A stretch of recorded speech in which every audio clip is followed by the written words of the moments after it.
right, good afternoon, everyone, and welcome to my third video on human resources management. Today we have Campbell from Knowledge Access, who's going to talk us through Knowledge Access itself, what he does, and recognition to prior learning. Fantastic. Thanks, Ryan, for your warm introduction.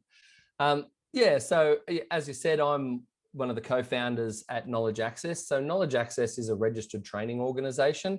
Registered training organizations work within the vocational education and training sector. So we work in the same sector as a TAFE, for example, or something like an Institute of Management or College of Management or those kind of things. So we're accredited by the government and authorized to issue nationally recognized qualifications. So something, for example, a diploma of leadership and management. So that's what we do, but we work in a even more specific space than that as well. Because we only focus on recognition of prior learning and only focus on leadership and management, we've got a really clear understanding of what the evidence will look like. So rather than saying, here's the criteria, just go ahead and you prove it, after a discovery call with a prospective candidate, we find out what is their work life history, what have they done, and based on that, give very specific documents and items for them to gather. So it's customized, it's designed for the individual, really finding out what that individual's skills and knowledge are and what the evidence will look like, because that's the tricky bit. Everyone says, oh, well, I've got all the skills and knowledge, but they don't know what that skills and knowledge might be. So one of the phrases that you mentioned was RPL, or recognition of prior learning. Recognition of prior learning is an assessment method. So it's a way of assessing someone's underlying skills and knowledge. So typically, when we're wanting to get some certification for something, so to prove that we have the skills and knowledge, we need to undertake some kind of assessment. So typically, most people would be familiar with going to college, going to school, going to university, and sitting in lectures, watching videos, reading books, and then during the term, doing some assignments and some quizzes, some tests, some short answer, some multi-choice, and those kind of things to prove that we've learned what we've learned. What recognition of prior learning does is it recognizes that you might have acquired those skills and knowledge from a wide variety of sources.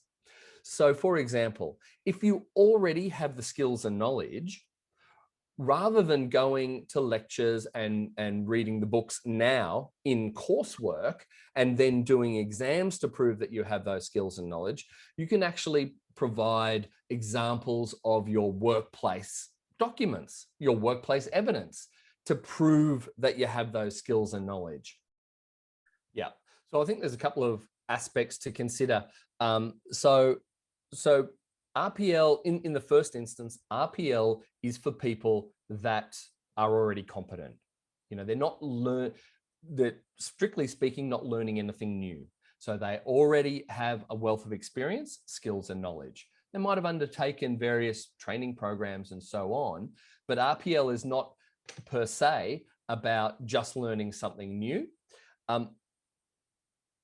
And the second thing to that is, if someone wants to undertake RPL, it's best if they are still in a role and can access their workplace documents, because it's very difficult if you leave a job and then you're unemployed at that time and say, oh, I'll get a certificate via RPL. But if you can't access the documents, you can't prove that you've got the skills and knowledge.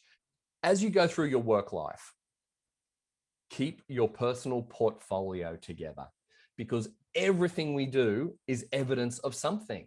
So one of the things that we do with organizations now is many or most large organizations will run their own internal professional development program. You know, they might have their own learning designers, and so they'll train the specific skills and knowledge that they want for their people.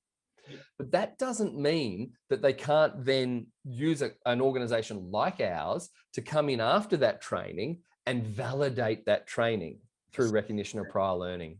Many experienced people that come through and do the process with us, one of the things they say toward the end is, wow, I knew that I had a lot of skills and knowledge, but I didn't know I'd done all these things. Or, I couldn't recall that, wow, that was a really big project that I managed.